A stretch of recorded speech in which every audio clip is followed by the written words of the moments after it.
Good morning. I'm Manjri Desai, Director Corporate Communications from Maratha Chamber of Commerce, Industries and Agriculture. We formally begin our one-day program on the Innovation Conclave. In the current times, innovation cannot be a one-time thing. Businesses, corporates, and SMEs face the challenge to reinvent themselves and to continue to be relevant to their customers. So we have gathered here to deliberate through various sessions, to ideate, to collaborate, and thereby innovate. We will today discuss various opportunities to think out of the box. The Innovation Conclave is brought to you jointly by MCCIA and GIZ, German Development Corporation. GIZ is a company owned by the German federal government. As a federal enterprise, GIZ supports German government in achieving its objectives in international cooperation for sustainable development in more than 130 countries worldwide. To today's event, we have partners as SIDBI. Mr. Ajit Jha is present from SIDBI for the inaugural program, Vishwakarma University, Bank of Maharashtra, WWF India. They have joined us as partners for the event. TiE Pune, SEEP Venture Center, Bhau Institute, Science and Technology Park of India. They are supporting us as the ecosystem partners. We will proceed to now formally begin the program. I would like to invite our president, Mr. Pradeep Bhargava, on stage.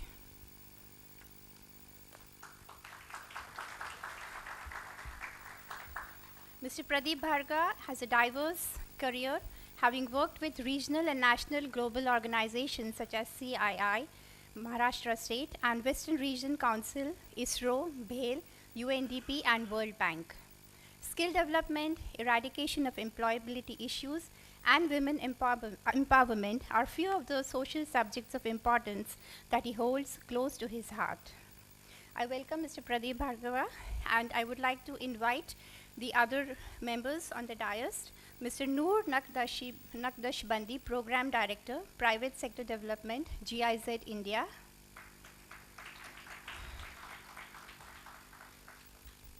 Mr. Dinanath Kolkar, Vice President and Global Head of Analytics and Insights, TCS Limited. Dr. Rajendra Jagdare, DG and CEO, Science and Technology Park of India. Mr. Chamanlal Dhanda, Director, MSME Innovation Project, GIZ. Mr. PM Parlikar, is he here already? Not yet, okay. Mr. Prashant Girbane, Director General of MCCIA.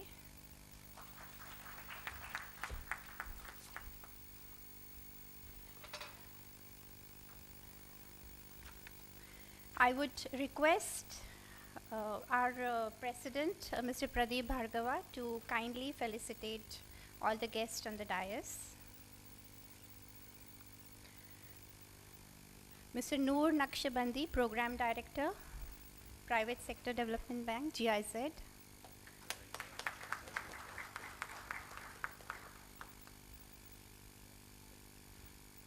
Mr. Dinanath Kolkar, Vice President and Global Head of Analytics and Insights, TCS. Dr. Rajendra Jagdare, DG and CEO, Science and Technology Park of India.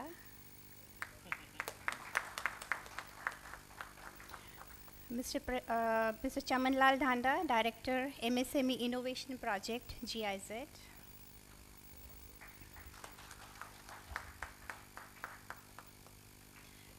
With this, I invite our President, Mr. Pradeep Bhargava, to come and deliver the inaugural address.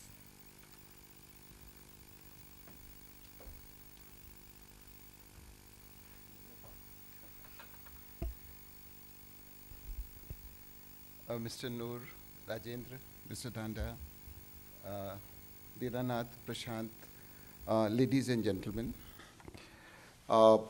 If you notice, this is at least the inaugural is all about collaboration. So we'll have first Mr. Noor talk about Indo-German collaboration, then we'll have academia industry collaboration, then we'll have R&D industry collaboration, and finally MCCIA GIZ collaboration. So they're all going to talk about collaboration.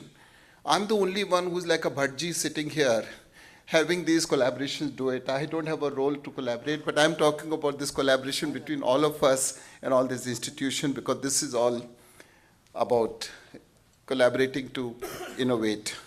There was another collaboration we were trying, and I hope it works out. Manjari, we'll hopefully get the government. We were also trying to do this collaboration with the government of India and government of Maharashtra. They'd all agreed to come. Hopefully we'll get them. And of course, their blessings are with us. So if somebody can innovate and give us a formula by which you can ensure that the government participation happens, that would be a very good idea to ensure that they come, because they had promised and they would be coming. Anyway, their blessings are with us, and we are certainly going to be looking forward to this. In any case, the inaugurals are like the appetizers. The main course is rest of the day. So inaugural should be able to be, enough teasers should be there, enough opportunities should be thrown up by my distinguished friends on the dais who will be doing it today, so that the rest of the day we get a whole wholesome agenda coming across. So to that extent, it is important that we do. I am grateful to our partners GIZ and appreciate the richness with which the agenda has been picked up.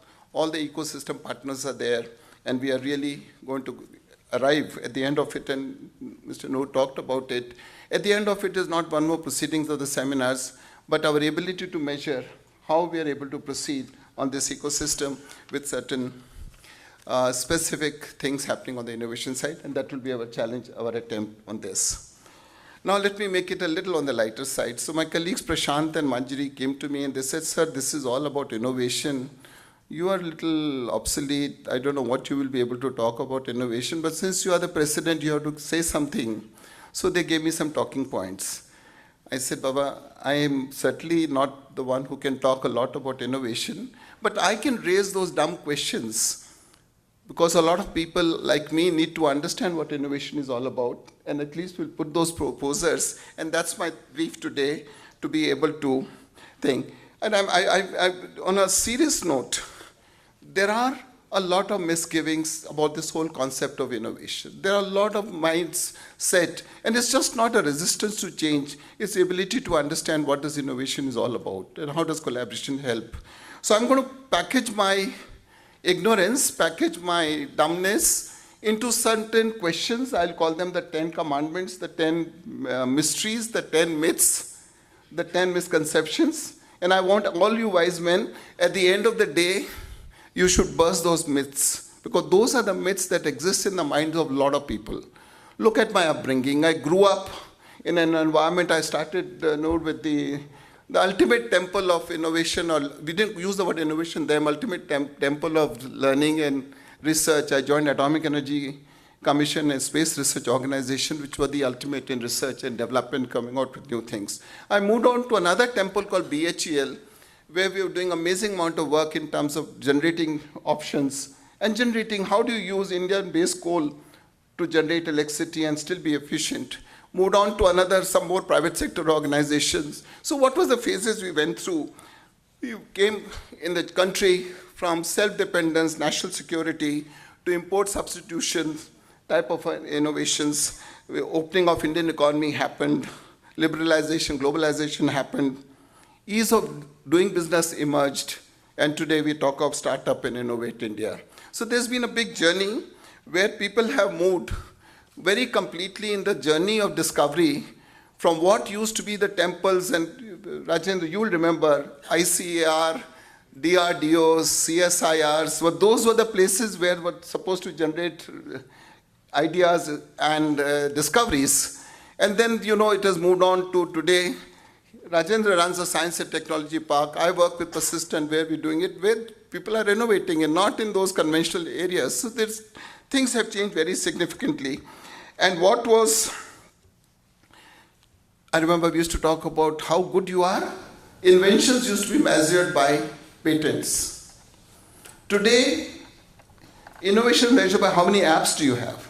The patents have been substituted by apps, so life has changed considerably. So with this context, let me raise some dumb hypothesis. And I'm going to say this because I expect all of you to burst them. This is a conception which a lot of people have about innovation. And I think today we are sitting here to collaborate to do.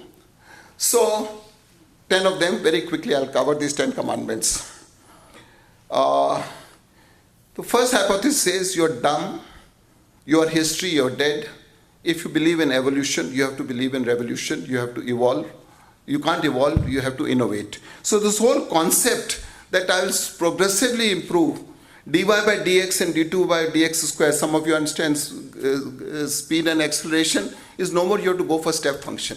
So this whole concept is, hey, there's no point in trying to improve a little bit, you have to just take a next jump. That's the mindset today. Second thing, and this is something I come from a hardcore manufacturing background, that services sector is more conducive, fertile soil for innovation. Manufacturing is break, it's not the one. So everybody talks of innovation. When somebody says, I'm working on some innovation, you typically ask which sector, which delivery, which service. You hardly ask about which product. By and large, the conception is as though service is more conducive to think rather than. So if you make an app for quick pizza delivery, it's innovation. Nobody is making an app how to bake more efficient, more nutritious pizza. Manufacturing is not considered innovation, services. So that's another concept number 2 which people go for. Third belief is you need to be nimble, you need to be agile to be innovative. Implication is that large organizations have too much inertia, they can't be innovative. Well, Apple is not a SME, nor is Google, and they innovate. But there's this belief that you can't be big and yet be innovative. The fourth conception is that innovation is only in creating a concept. Execution is for anybody to do. The men do innovation, the boys do the execution. The innovation is getting a brilliant idea, and then execution, it's not so important. Anybody can do it. Prototyping, pilot, etc., which are pains of an innovation getting translated, is not considered as glamorous as a concept generation. And the fifth one, of course, I say it with a lot of humility, age and experience is considered as a disqualification to be innovative. You need to be young, energetic, and of course, I dye my hair gray, but that's for a different reason. But this whole thing is experience is a drag. It is true experience puts a shadow, but I think that's again a perception. The sixth one is you have to think out of the box. And they keep on increasing the size of the box. What was done? No, you think out of the box. Arey Baba, I'm out of the box. No, but I've redefined box to a larger thing. Constantly this itch of thinking out of the box has become so much that it is to the point that I have to be non-conformist. There is a body of knowledge which is considered, no, but that's already there, na? I have to be out of the box. So innovation means I have to get out of the box. I don't know, it just gets out of my thing. The next seventh concept is innovation has to be disruptive. And if you're really good, it has to be destructive. Innovation, making minor changes, no, not an innovation, it has to disrupt. Even if the status quo is okay, but I must disrupt it because then I have to be innovative.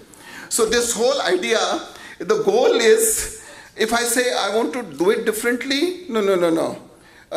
You do it differently. I said I want to do it more efficiently. He said that's not innovative, do it differently. My efficiency is not good enough to be innovative. I'm just being sarcastic and strong.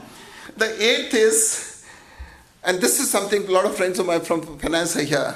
Look, I'm an innovator, so please don't come to me and ask me what is my timelines, what's my project cost estimate, what will be the revenue source, what will be the things, payback. Come on, that's for the normal thing. Innovators, you don't ask these questions. Innovators, I'm an innovator, how can you ask me these questions? Because that's the way it's perceived, this whole thing.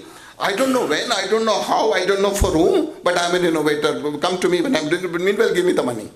This whole concept. The ninth one. An innovator, even if he starts his project, he says, when will I have an IPO? What does that mean?